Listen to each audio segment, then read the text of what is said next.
your entrepreneurial department, and your women and gender studies. All of them. It's just a money-making business. And in the process, you don't care, what you're churning out in terms of product, in terms of quality. And they're destroying this country and have been. Let's see. At the moment, real solutions are less likely to come from politicians, from the thousands of people and thousands of committees taking the initiatives to connect, share, and create. Well, okay, Twitter is not a triumph of tech, it's a triumph of humanity. That's where I was, sorry. As we gear up for the long march leading to the 2012 election, I hope that this book will both turn a spotlight on that humanity and remind us of the very real consequences of not taking action. Yet another book. I hope that this will launch a national debate. I hope that this will change the tide. Not all of the books say that. All of them. And it's not happening. Why? Because nobody's willing to come in and start calling people out. They just want to be very politically correct. And I know, my mother, I've heard this all of my life, and particularly in the past 5 years, if I'm more politically correct, then, I'll be welcomed back into the little cesspool. Yeah, and I have to sell my soul in the process. Lady Catherine Meyer, she did that when she married the ambassador, the British ambassador to Germany, Lord Meyer. She had to give up the demonstrations. Now, why would you have to do that? Unless there's a conflict of interest. And there shouldn't be. I mean, the ambassadors are going to be sitting in court. Because they are responsible for the consulates. We stand at a crossroad in our nation's history.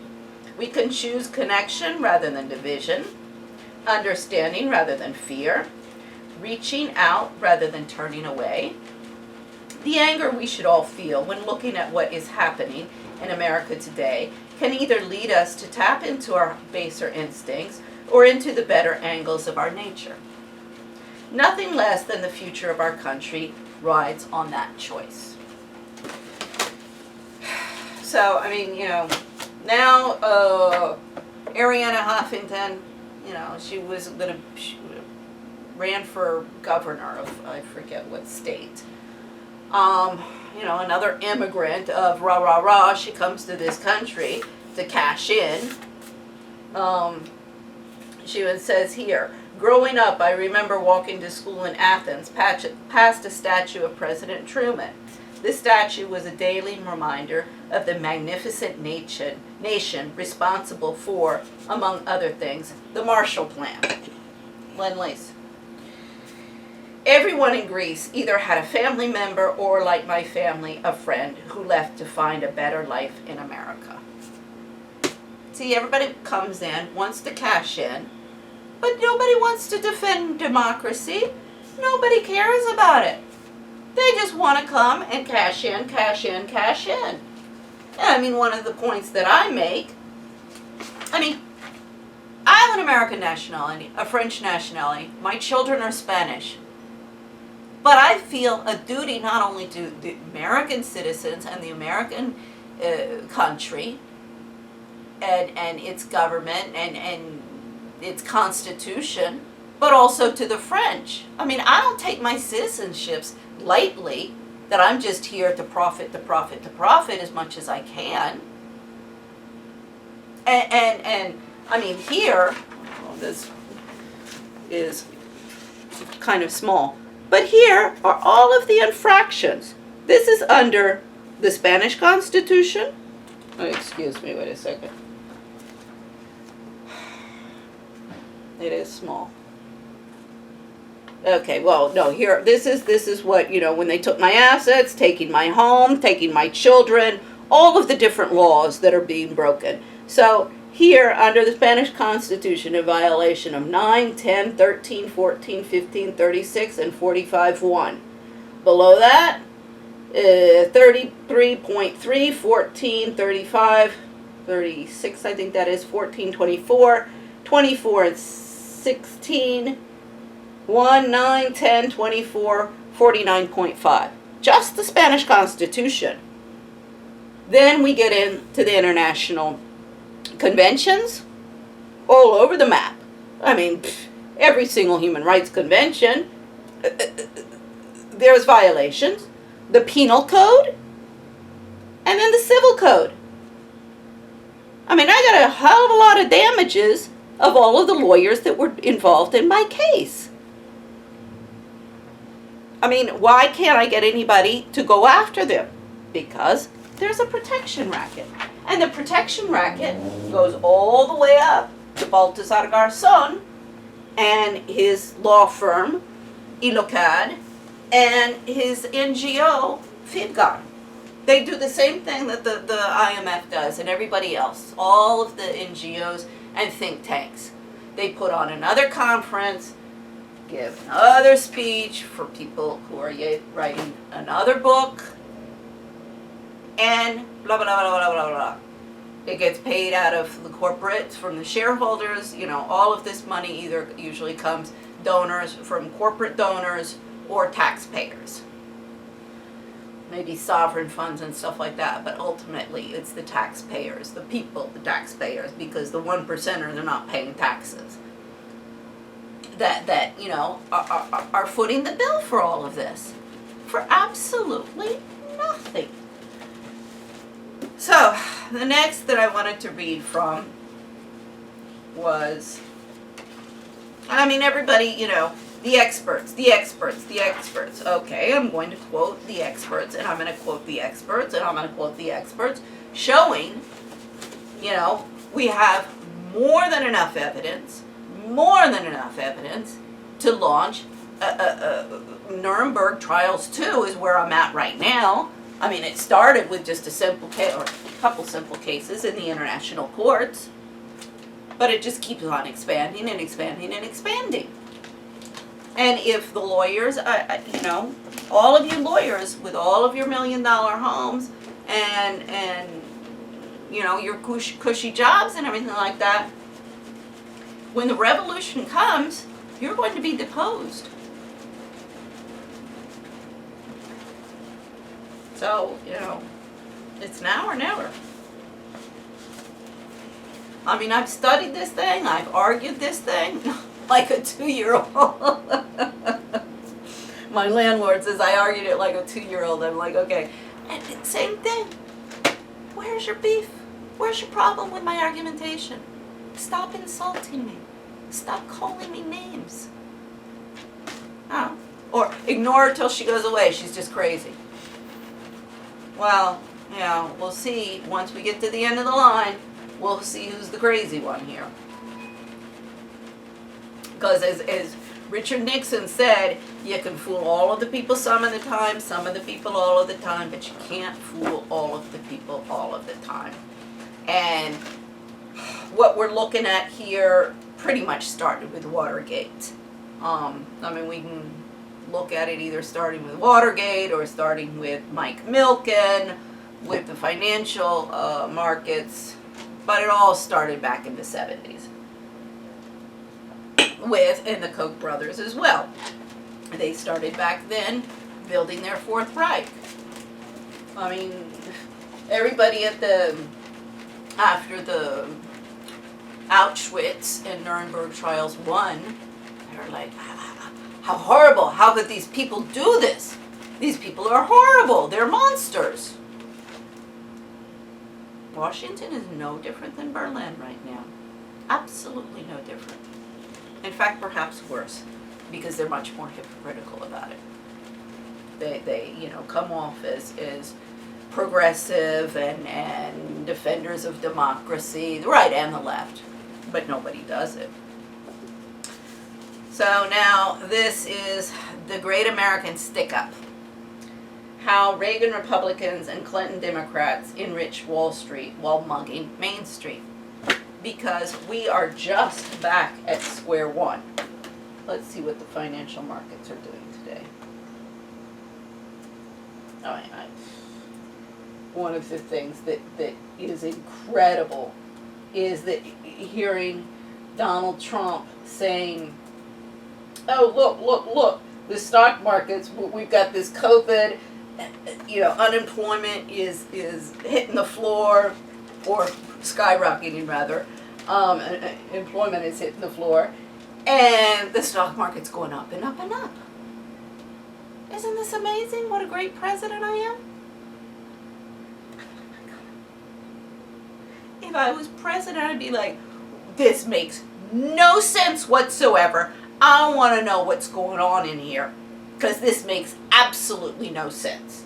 When something doesn't make sense, it usually is because it's not logical and it's not true. Let's see what we are. Dow Jones, 300 points.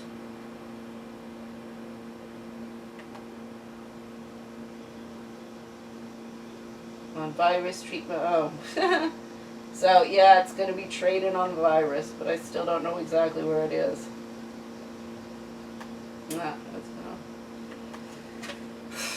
But every time, I just can't even watch it anymore. I'm like, how is this possible? How is this Unfortunately, I know how it's possible. I even saw it in some charts. It was Banyan Hill. The newsletters from these hedge fund guys. I sign up to all of those because I read them, not because I have any money to invest, but they are very informative. Believe me, when we need to start the investigation into the financial markets and the banking systems, oh, the hedge fund people are going to be very, very, very useful. They should have been used the last time around. In The Big Short, the guy who I forget, the guy who was the hedge fund guy who saw it all coming, by Michael Lewis, the Big Short. And afterwards, he saw the collapse when it happened. Afterwards, he went to the government and he said, do you want me to explain, what happened and, clean this up? He was audited by the IRS, I think, 3 times. See, whistleblowers, and they go after you. So, chapter 1. It was the economy, stupid. How did this happen? President George W. Bush asks. It was a humbling question for someone from the financial sector to be asked. After all, we were the ones responsible.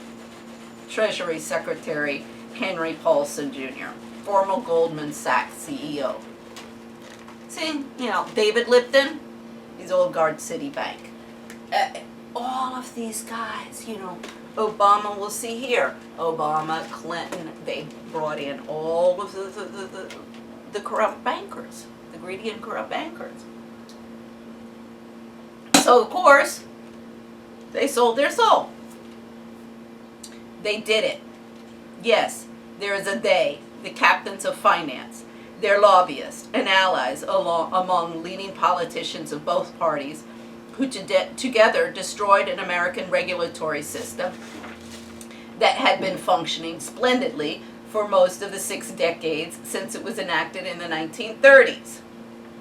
Well, not really true, because it wasn't exactly utopian splendidly, but it was better than what it is. And this brings me, they did it. Yes, there is a they.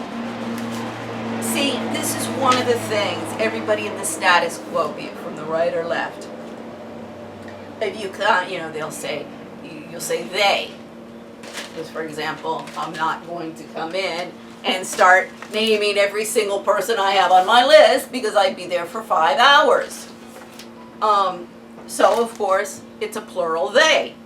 And this happened to me in Madrid when I went in to go and see the French consul to tell him they are screwing me over. And he said, who's they? I said, they, it's third person plural.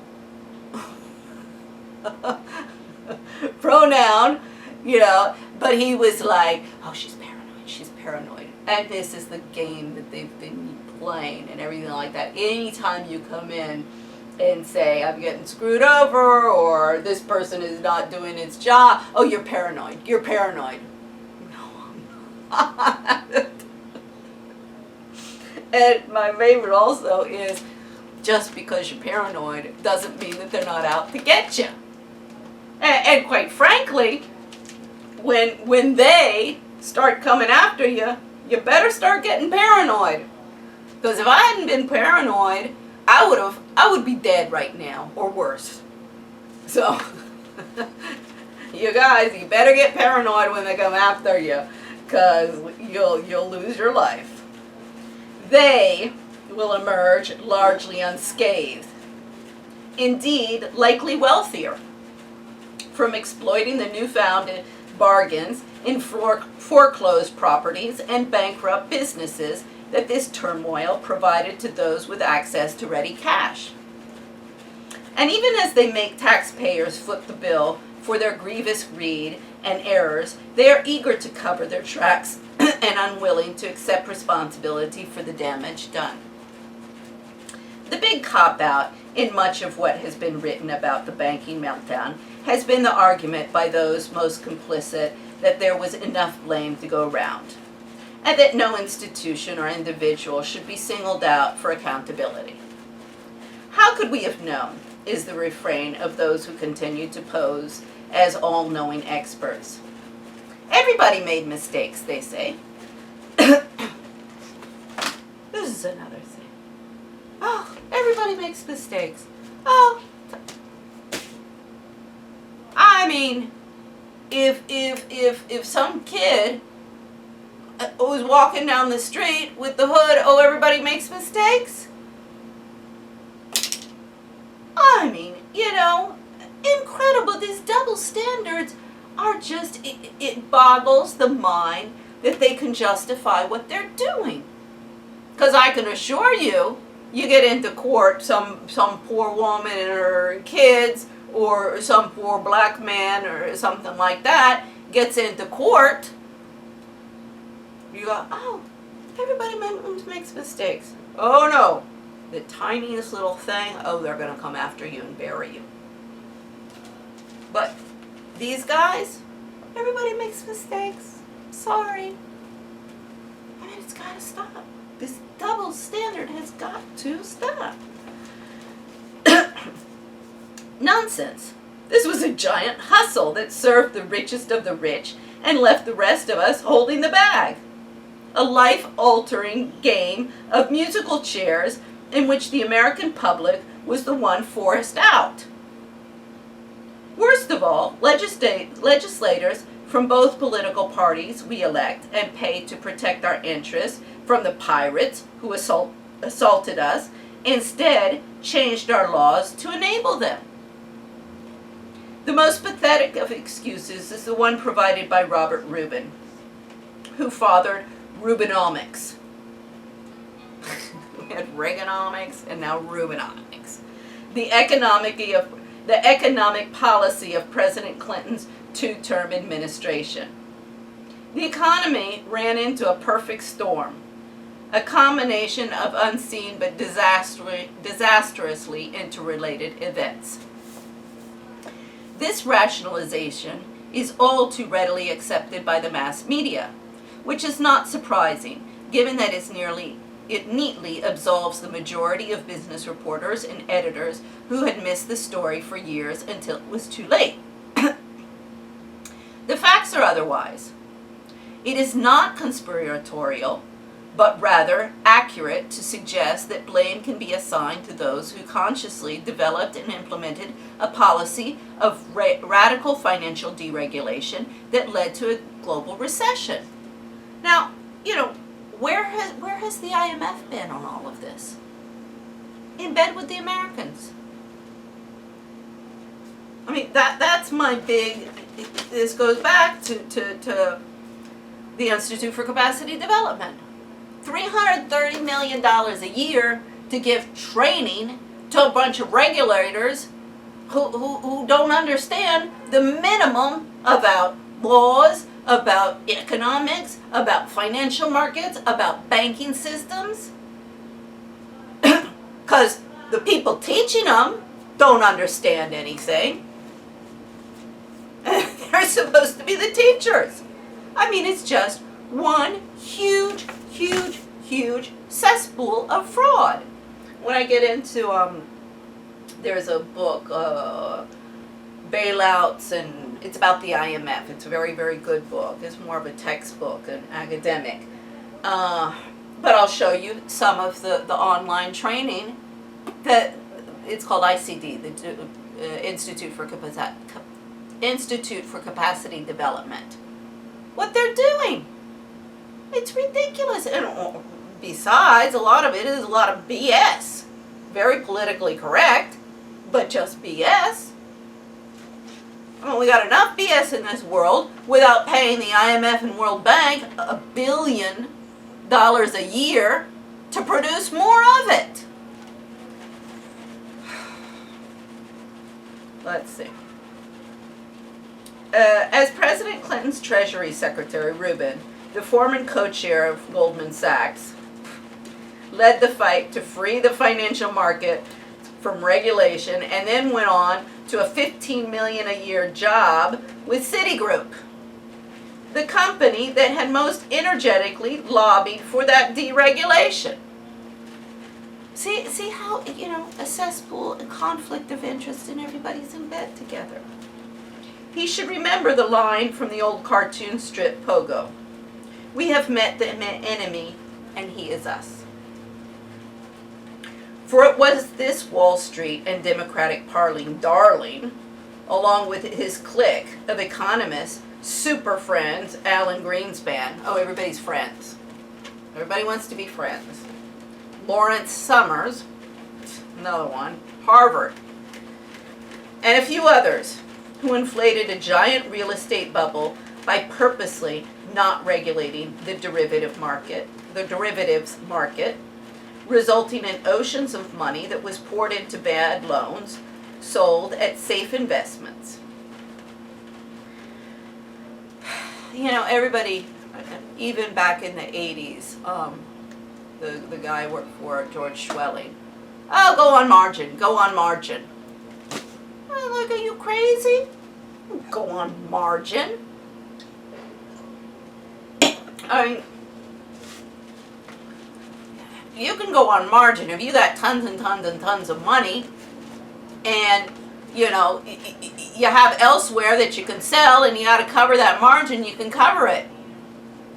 And then people who are going on margin, I think I saw it in this one, derivatives, and it's like, the people are crazy, absolutely crazy. That's not investing, that's gambling. And now the judge in my for my divorce, hola, she's on a hotbed on that one, because when she said that what my ex-husband did was investing, the bankers don't know what they're doing, and the judges and the lawyers don't know what they're doing. They're living in little la-la land. Okay, so Lawrence and a few others who inflated a giant real estate bubble by purposely not regulating the derivatives market, resulting in oceans of money that was poured into bad loans sold as safe investments. In the process, they not only caused an avalanche of pain and misery when the bubble inevitably burst, but also shredded the good reputation of the American banking system nurtured since the Great Depression. This book aims to describe how and why this was done, as well as who tried to stop it and why they failed. Because if we accept a broad dispersal of blame or a sense of inevitability, or simply ignore the details since they can be so confusing, we lose the opportunity to rearrange our institutions to prevent such disasters from happening again. That this is true was only reinforced by the tentative response of the Obama administration in its first year. Even after a crash that economists agree is the biggest since the granddaddy of 1929, The President's proposed reform legislation stops far short of reintroducing the kind of regulation of the markets that prevented such disasters in the intervening 80 years. We still see a persistent fear stroked by the same folks who led us into this abyss, that regulation and scrutiny will kill the golden goose of Wall Street profits and, by extension, U.S. prosperity. If we as a people learn anything from this crash, however, it should be that there are no adults watching the store. Only a tiny elite of self-interested multimillionaires and billionaires making decisions for the rest of us. As long as we cede that power to them, we can expect to continue getting built. See, I mean, unless the people stand up and say enough is enough. Because I can assure you, I mean, this book was written, what's the date on this? Oh, here. 2010, I guess. 10 years ago. I mean, I got here in 2009. I really, because I had to find a roof, get a roof over my head, find a job. So it wasn't really, I guess, until the end of 2009 that I was able to start, fighting the courts. First, I fought the courts in Spain and prepared my case because I knew exhausting domestic remedies was going to come in there, and that I had to make sure that I went through the entire process and the complaint process. See, this is another thing with the IMF and the World Bank, their capacity building.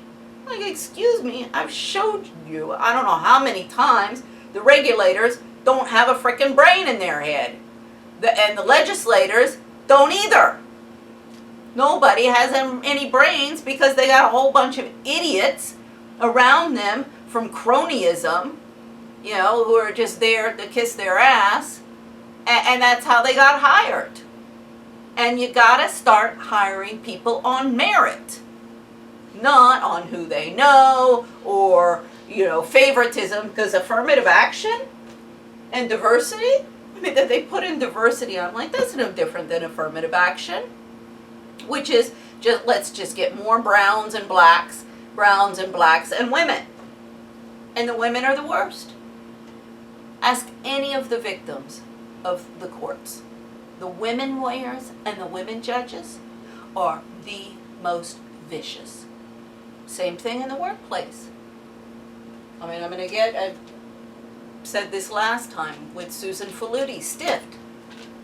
Man, you better grow a pair, because the women, the vicious, viperous women are taking over this world. And if you think they have you by the balls now, wait until they get finished. And they really get into power. They're still consolidating their power bases. And that's why they want to shut up the caring, women who are opting back in because they opted out to take care of their families. That's that they don't want us in there because we threaten them. We're more competent in everything that they do. HR, human resource management.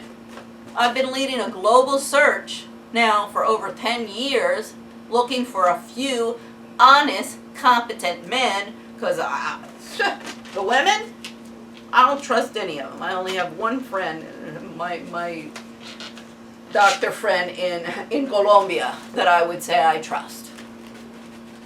All the women in power, ooh, don't turn your back on them. All they care about is power. Okay, so where was I? Let's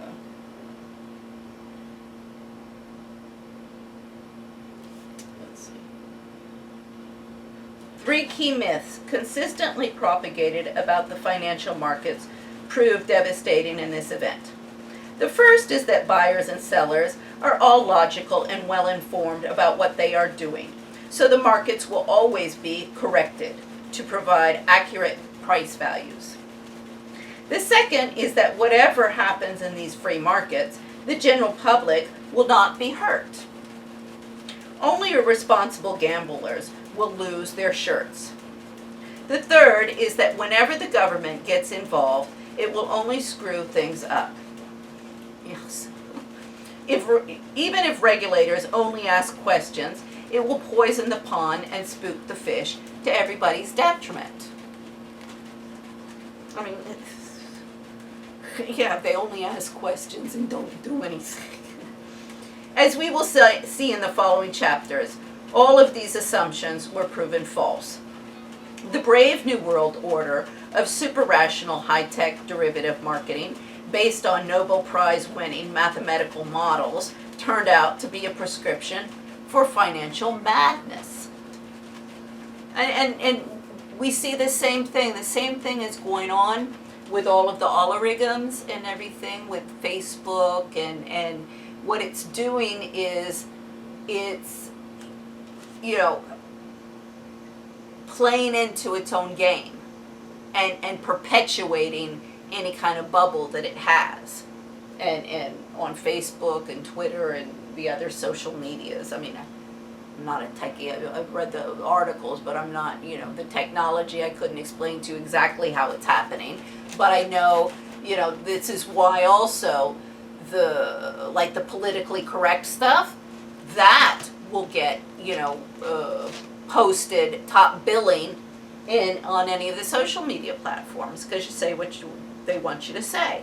If you say anything, a little bit off, you don't get. So it's not, it's not people that are generating these viral things. It's the algorithms. Let's see. A win-win system, too good to be true, turned out to be a cruel hoax in which most suffered terribly.